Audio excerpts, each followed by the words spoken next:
Doctor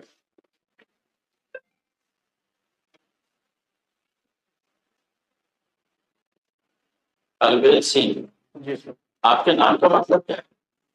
sir basically मेरे नाम पर मतलब अदिति से लगाया था, अदिति अनोखा। अच्छा, आप किस बात में अनोखे अद्वितीय हैं बताओ?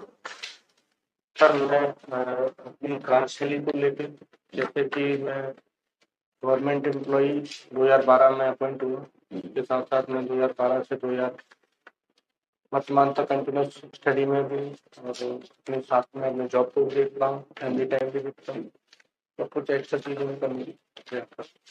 अच्छा, आप जॉब में पटवारी हैं? जी तो पटवारी वो चर्चा में रहते हैं ज्यादातर, क्यों भाई? सर, लोक प्रशासनिक व्यवस्था में पटवारी निम्न स्तर का पद है, लेकिन बहुत ही महत्वपूर्ण पद है। जनता से सीधा जुड़ाव रहता है और योजनाओं को क्रियान्वयन को लेके कभी कभी कंट्रोवर्सीज के भी मैटर रहते हैं, तो पटवारी की जो ग्रामीण स्तर पर जो भूमिका है तो भूमिका महत्वपूर्ण हो जाती है तो पेपर में तो छपते रहते हैं।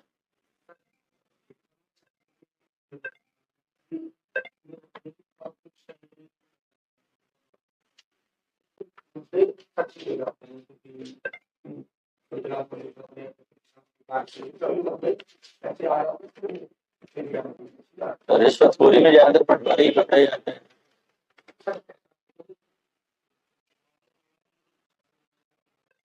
नहीं, अभी लगातार देखे जा रहे हैं कि वो पटवारी निकली ज्यादातर पकड़े जा रहे हैं। क्या जानबूझ करके ऐसा किया जा रहा है उनके खिलाफ मुहिम चलाई जा रही है?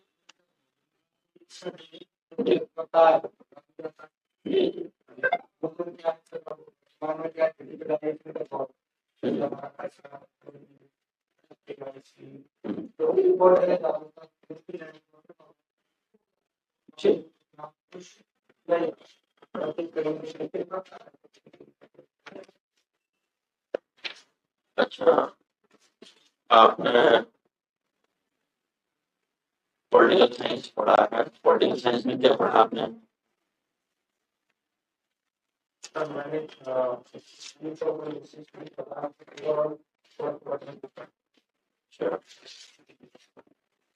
भारतीय संविधान के बारे में कुछ बताइए। भारतीय संविधान की प्रकृति क्या है?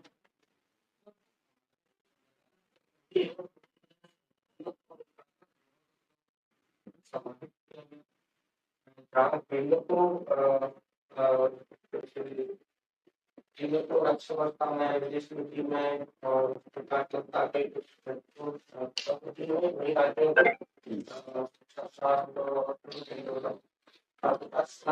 को हमारे संविधान की प्रकृति है, वो संज्ञानात्मक के साथ साथ एकात्मक भी हो ज्यादा प्रयोग करती है। भारतीय संविधान के अनुसार राज्यपाल की क्या स्थिति है?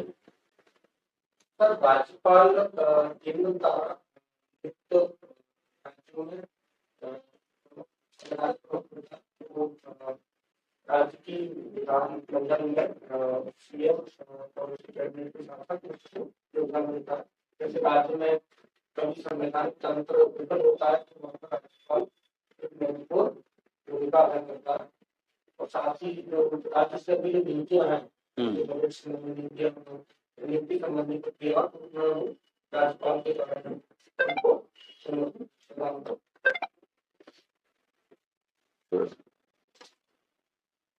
ये भारतीय संविधान में ऐसा कौन सा पदाधिकारी है जो संसद की कार्रवाई में भाग लेता है लेकिन उसे मत देने का अधिकार संसद में नहीं होता है? सीएजी। अच्छा, सीएजी का उल्लेख किस आर्टिकल में है? सर भारतीय संविधान के भाग 6 के अंतर्गत आर्टिकल 148 में सीएजी का उल्लेख। अच्छा, सीएजी कब बैठता है पार्लियामेंट में? सर सीएजी जब पार्लियामेंट का सत्र आयोजित होता है, जैसा कि मैं अनुमान लगा रहा हूँ, उस समय जब उसको लगता है कि किसी मुद्दे को लेकर पार्टिसिपेट करना चाहिए तो आप। अच्छा, भारत सरकार का पहला विधि अधिकारी कौन होता है? सर भारत सरकार का पहला विधि अधिकारी अटॉर्नी जनरल। अच्छा अच्छा। तो ये संसद की कार्यवाही में भाग ले सकता है कि नहीं? बिल्कुल। अच्छा, ये भी ले सकता है। ये वोटिंग कर सकता है, नहीं कर सकता? सर वोटिंग एक्ट वाइज नहीं है ना, सीएजी को भी नहीं है। अच्छा, तो किसको है वहां पर वोटिंग का अधिकार? सर वोटिंग राइट उसमें जो उपस्थित सदस्य होते हैं जिनको अपन एमपी बोलते हैं उनको वोटिंग है, और उसके साथ ही निर्णायक मत देने का जो राइट है वो संबंधित स्पीकर या सभापति को रहता अभी लोकसभा में डिप्टी स्पीकर कौन? है। सर लोकसभा में डिप्टी स्पीकर शायद मेरे ख्याल से नहीं है, मैं वैसे नहीं कर पा रहा हूँ, सॉरी।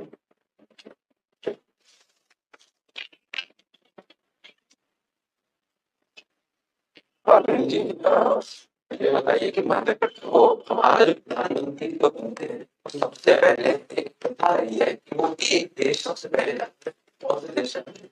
विदेश यात्रा जो उनकी पहली होती है। सर श्रीलंका। श्रीलंका। अच्छा, भारत और भूटान के जो संबंध है जी जी आप किस तरह देखते हैं? सर भारत और भूटान के जो संबंध है 1949-50 के दशक से ही मतलब ट्रीटी है जिसमें भारत जो भूटान की जो रक्षा है, रक्षा व्यवस्था है और पेट्रोलियम संबंधी आपूर्ति को लेकर महत्वपूर्ण भूमिका अदा करता रहा। तो इसके बदले में भारत को क्या दिया है भूटान ने? सर भारत ने हमेशा जो है ना विदेश नीति में बड़े भाई की भूमिका निभाई, लेने की कम देने की ज्यादा मतलब अप्रोच भारत ने हमेशा रखी है, क्योंकि भूटान हमारा सीमावर्ती देश है और वहाँ से हमको पर्यटन में मदद मिलती है, जैसे बौद्ध धर्म से संबंधित, और दूसरी ओर जैसे आई थिंक वीजा को लेकर थोड़ा सा फ्लेक्सिबिलिटी वहाँ पर है। और भारत की एनिमी कंट्री भी है क्या? एनिमी कंट्री लीगली तो नहीं है, लेकिन अनौपचारिक रूप से भारत के नहीं, कहीं मेंशन है कि हमारी भारत की एनिमी कंट्री? सॉरी सर, मेरे ख्याल से तो नहीं। अच्छा, अभी ऐसा क्या हुआ है कि भारत अब इंडोनेशिया के बहुत मतलब उसके बहुत कुछ आपस में रिश्तों को बढ़ावा दिया जा रहा है। वहाँ के जो प्रेसिडेंट प्राइम मिनिस्टर होते हैं उनको काफी यहाँ पर उनकी यात्राएं हो रही हैं। तो क्या हम इंडोनेशिया से मिलने वाला है या कुछ में हमारे क्या वहाँ पर आगे के विचार है को लेकर कि इंडोनेशिया हमारे भारत की जो एक्ट ईस्ट पॉलिसी थी हमारी उसको सबसे मुख्य पार्ट है? सर श्रीलंका के बाद इंडोनेशिया और मालदीव भारत के निकट समुद्री कंट्री है, तो हिंद महासागर में चीन को काउंटर डाउन करने के लिए और इंडो पैसिफिक रीजन को महत्व देने के लिए यूनिस्ट पॉलिसी को साकार रूप देने के लिए इंडोनेशिया का महत्व हो जाता है। जैसे कि समुद्री व्यापार में परिवहन का जो मुद्दा है और तो फिशरीज का जो मुद्दा है, तो उसमें हमने 25 से वो भारत और इंडोनेशिया दोनों के लिए साथ कर सकते हैं। अच्छा, डोनाल्ड ट्रंप को लेकर आपके क्या विचार हैं? वर्तमान में जो अभी नवनिर्वाचित राष्ट्रपति को बना रहे हैं, तो उनकी जो नीतियां इस समय जो चल रही वर्तमान में, तो उनका थोड़ा सा मतलब नहीं हो पा रहा है। जैसे बिहार ही में टैरिफ वॉर की बात करें, यूक्रेन के विद्युत प्लांट को लेकर बात कर रहे हैं, या अपना जो वीजा स्टूडेंट वीजा है पॉलिसियां मतलब स्थिर नहीं हो पा रही है, निरंतर वो चेंजमेंट करने का चल रहा है। इंडियन पॉलिटिकल थॉट्स हैं और हम वेस्टर्न पॉलिटिकल थॉट्स के बारे में पढ़ते हैं, पाश्चात्य जो राजनीतिक शास्त्र उसके बारे में। तो इन दोनों जो विचार हैं इनमें क्या डिफरेंस आपको नजर आता है? सर पाश्चात्य दर्शन है वो ओवरऑल वर्ल्ड की अवधारणा को लेकर अपने विचार या अवधारणाएं सिद्धांतों को रखते हैं। वही इंडियन फिलोसफी में दर्शन वो ज्यादा बड़ी चली जाती है और मतलब भारतीय संदर्भ में ज्यादा हमको सीखने को देखने को मिलता है।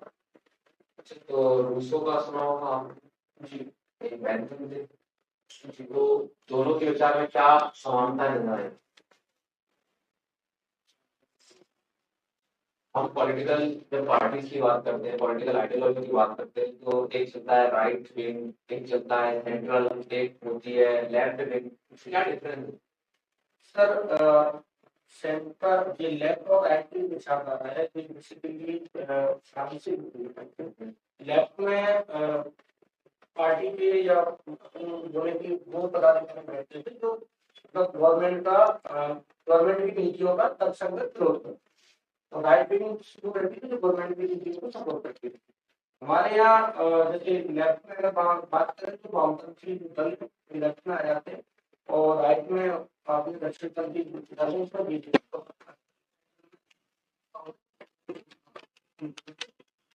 आपने बोला कि लेफ्ट जो है वो सरकार की जो पॉलिसी होती है उनका तर्क के साथ विरोध करती है। नेशनल इंटीग्रल पर तो लेफ्ट की ही सरकार है, तो वो किसका विरोध करेगी? सब केरल में जैसे लेफ्ट की सरकार है तो वहाँ जो अपोजिट पक्ष है वो लेफ्ट का विरोध करता है।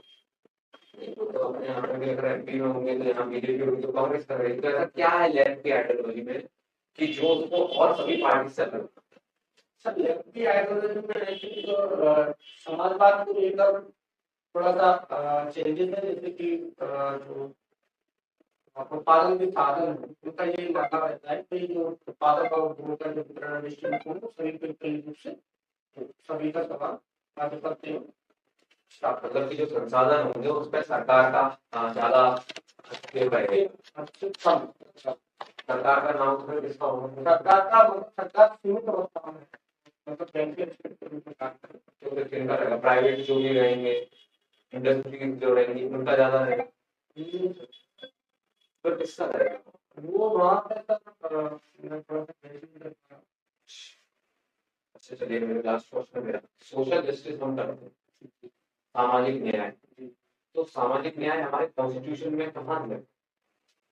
सामाजिक न्याय की जो अवधारणा है जो आर्टिकल 38 में लिखित है और नई प्रस्तावना में भी समाजवाद इसके अलावा और कोई भी आर्टिकल नहीं है यहाँ पे सोशल जस्टिस या सामाजिक न्याय की कहीं पे भी कोई जिक्र नहीं? उसके अलावा भी सर सामाजिक न्याय का उल्लेख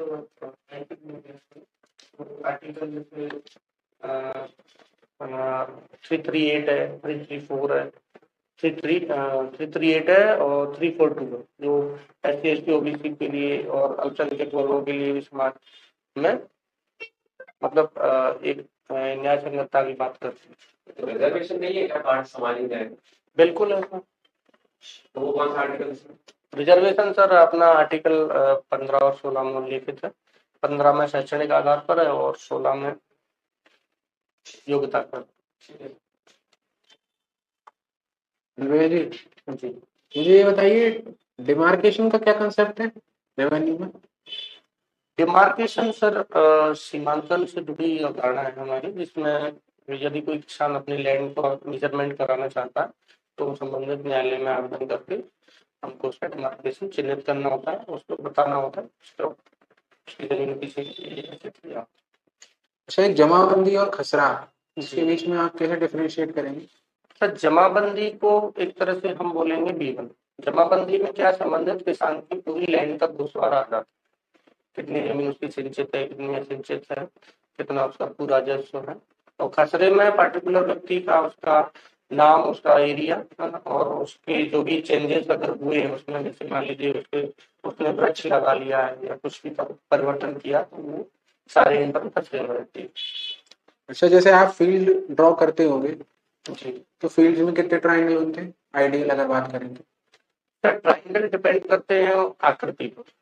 अमूमन ये है जैसे हमारा जो सीमांकन का जो कंसेप्ट है वो उत्तर दक्षिण के कोने से स्टार्ट होता है और चतुर्थ सीमा हमको उसकी निर्धारित करनी रहती है। और अमूमन ये होता है कि भाई खेत की सीमा चतुर्थ सीमा नहीं मिलती है तो उसमें नंबर ऑफ ट्राइंगल्स बढ़ भी जाते हैं। तो भी अगर मैं 4x4 का लेके चलता हूँ जी, तो फिर उसमें आइडियल ट्राइंगल कितने बने? सर उसमें आपके 5 टर्म। श्योर है आप 5 टाइम नहीं बनेंगे? मुझे ये बताइए भारतीय संविधान में डॉक्टर बी.एन. राव की क्या भूमिका रही? Sir doctor BN. राव भारतीय संविधान के निर्माता रहे हैं। प्रारूप समिति का जो गठन हुआ वो उनके अध्यक्षता में हुआ और उन्होंने ड्राफ्टिंग कमेटी के माध्यम से संविधान को मूलभूत प्रदान की। भारतीय संविधान में जो समानता की अवधारणा है उनका ये कथन था कि भारत को राजनीतिक आजादी के साथ साथ उसको सामाजिक और आर्थिक आजादी भी चाहिए, जिसके लिए उन्होंने रिजर्वेशन का प्रावधान किया। ये सारी चीजों ने उनको अद्वितीय योगदान दिया। अच्छा, राष्ट्रपति का महाभियोग क्या होता है? सर भारतीय संविधान के आर्टिकल आई थिंक 61 में महाभियोग उल्लेख किया गया है। यदि राष्ट्रपति सदाचार और असमर्थता उसमें 2 पॉइंट दिए गए जिसके आधार पर महाभियोग स्वीकार सदन के किसी भी उसमें चालू की जा सकती है। यदि वो पारित हो जाती है उसमें 2-3 बहुमत रहता है तो राष्ट्रपति को हटाया जा सकता है। मुझे बताइए संविधान की सर्वोच्चता और संसद की संप्रभुता क्या विवाद है? संविधान की सर्वोच्चता और संसद की संप्रभुता ये विवाद चला आ रहा है, तो क्या है विवाद? ये किस चीज का डिस्प्यूट है? संविधान को सर्वोच्चता दी गई है। हमारे संविधान कॉन्स्टिट्यूशन में संविधान को सर्वोच्चता दी गई और वही संसद जो है अपने आप को संप्रभु बनाने का समय समय पर संशोधनों के द्वारा प्रयास करती रही। जैसे कि अपन आर्टिकल 2 संविधान 24वां संविधान संशोधन और इसके बाद 42वां संविधान संशोधनों में ऐसी स्थिति देखने को मिली जब 42वें संविधान में आर्टिकल 368 के अंतर्गत कुछ चेंजेस ऐसे किए गए जिसमें संसद द्वारा बनाई गई विधि को न्यायालय चेंज नहीं कर सकता था। तो वहां पर उसको न्यायपालिका ने उसको बैक किया और यहाँ पर न्यायपालिका कहना का जो मतलब रहा कि भाई संविधान हमेशा सर्वोच्च है और संसद उसके अधीन है। संसद की शक्ति जो है सीमित है और सीमित वे में ही उसको कार्य करना। एक आधे घंटे की चर्चा होती है। जी जी क्या होती है? सर आधे घंटे की चर्चा आई थिंक MWF ऐसा ही कुछ उसका एक वे है उसमें संसद में होती है और ये इसमें लोकप्रिय महत्व के कोई मुद्दे होते हैं तो उन पर विचार विमर्श किया जाता है। ये प्रश्नकाल और शून्यकाल के शायद बाद की स्थिति में आता है, मुझे इतना मतलब क्लियर नहीं है। एक ये तारांकित प्रश्न होते हैं जी एक अतारांकित प्रश्न होते हैं, क्या होते हैं? सर तारांकित प्रश्न वो रहते हैं जिसमें जिनका उत्तर संबंधित सदन के सदस्य को तत्काल देना होता है और मौखिक में देना होता है या मौखिक में देना होता है। ठीक जी। और अतारांकित में सर संबंधित सदस्य को या मंत्री को उत्तर के साथ देना होता है। प्रश्न का उत्तर लिखित में देना होता है और उसके लिए कुछ समयावधि भी रहती है और उस पर पूरक प्रश्न नहीं पूछते। आप यूसीसी के बारे में बताइए। यूसीसी मैम भारतीय संविधान के आर्टिकल 44 में यूसीसी का उल्लेख किया गया जिसमें जो वैवाहिक मामले हैं संपत्ति संबंधी मामले में हैं और भी जो मुद्दे उनके संबंध में एक समान कानून बनाए जाने का प्रयास करने का सरकार को बताया। ये भी लागू किया गया है, इसे हम अच्छा मान रहे हैं कि अब सभी को एक समान ट्रीट किया जाएगा। इसके नेगेटिव इम्पैक्ट बताइए आप। मैम इसका नेगेटिव इम्पैक्ट ये है कि जैसे भारत बहुविचारवासी देश है जहाँ पर अलग अलग कंट्रीज में अलग अलग धर्मों के समुदायों के लोग रहते हैं तो वहाँ एक समान रूप से लागू करने में चुनौतियां जैसे कि हिंदू पर्सनल लॉ की आइडियोलॉजी या उनके जो विचार वो अलग है, हिंदू मैथोलॉजी में अलग है। तो यहाँ मतलब एक मत होने में बहुत ही दिक्कत है, एक मत नहीं हो पा रहा तो इसको चरणबद्ध रूप से लागू किया जाए तो। देश और राष्ट्र में फर्क बताइए, डिफरेंस बताइए। देश और राष्ट्र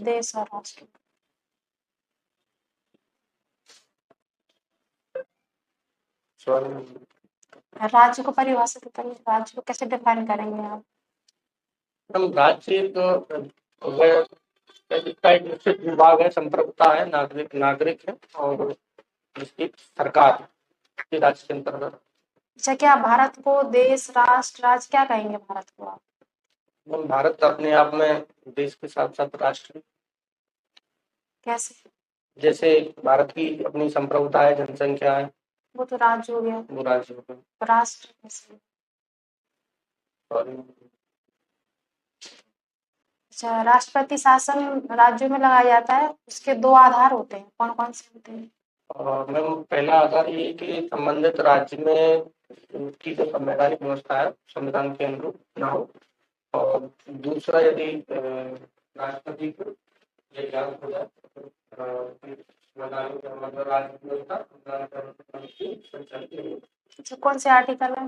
ये आर्टिकल 365 और उसके माध्यम से 356 में एक आर्टिकल और है इसके अलावा, 356 के अलावा इस आधार पर राष्ट्रपति शासन लगाया जाता है। 365 के अंतर्गत अनुशंसा की जाती है और 356 में लगा है। अच्छा, राज्यपाल को राज्यों में केंद्र के प्रतिनिधि के रूप में माना जाता है, आप कहाँ तक सहमत हैं इससे? क्या राज्यपाल को कोई शक्ति नहीं है राज्यों में? बिल्कुल, राज्यपाल को मिलेगा तो जैसे संबंधित राज्य में यदि मतलब स्पष्ट बहुमत नहीं मिला तो राज्यपाल अपने विवेचन का और ऐसे विधेयकों में अगर किसी विधेयक को राष्ट्रपति के लिए ठीक है सर। ठीक है परवेज जी, ये आप इस तरह से ब्लॉक लगा के बैठ रही है, ठीक नहीं है ना? ये टिक मत रखो जैसे मोड में बैठो, ये तरीके से बैठो। और कॉन्फिडेंस मुझे थोड़ा सा कम हो जाता है, और मतलब बात करने में वो एनर्जी नहीं आ रही, एनर्जी होती है ना, इससे हम बहुत ज्यादा इंटरेक्टिव लगते हैं, मतलब लगता है कि अब रविंद्र जी क्या बोलने वाले हैं, और वो चीज नहीं है हमारे। कभी संविधान से आगे हम कुछ पढ़ेंगे पॉलिटिकल साइंस में, संविधान में भी कई जानकारी आपकी गलत है। सीएजी पार्लियामेंट में कहाँ बैठता है, अटॉर्नी जनरल तो बैठता है, सीएजी थोड़ी बैठता है। एक आपने वो फील्ड का भी आंसर गलत दिया है, क्योंकि 4x4 में थ्री ट्राइंगल बनेंगे, अगर आइडियल ट्राइंगल आप निकालेंगे तो 3 ट्राइंगल निकलेंगे उसमें, एक कम रहता है उसमें, n-1 कर दूं चलता है। मुझे थोड़ी सी वही एनर्जी बहुत कम लगी, वॉइस भी थोड़ी सी कम है, और एक और चीज थी कि आप ना कोई मैसेज इसका नहीं आता शुरू करते हो फिर बाद में कहते हो सॉरी सर, पहले मना कर दीजिए या फिर समय ले लीजिए, है ना, कोई दिक्कत नहीं। आगे पोस्चर का सर ने बता दिया, थोड़ा सा स्माइल कीजिएगा, बहुत सीरियस होगा, बहुत सीरियस तरीके से। और बाकी आपको पढ़ाई की थोड़ी जरूरत है भाई, ये अनस्टेबल फेशियल एक्सप्रेशंस नजर आए, कभी कभी आप थोड़े से सही, कभी कभी ऐसे, और वॉइस वगैरह आप अपनी देख लीजिए। बाकी का सर ने बता दिया, लॉक करके नहीं बैठना है, वॉइस थोड़ा सा बड़ा हुआ, वॉइस बढ़ाइए, वॉइस बढ़ा तो कॉन्फिडेंस भी बढ़ जाएगा, दोनों चीजें एक दूसरे से कहीं कहीं रिलेटेड रहती है, और एनर्जी लेवल भी बढ़ जाएगा। वॉइस पे आप ठीक थोड़ा सा आप लाउडली बोलने की कोशिश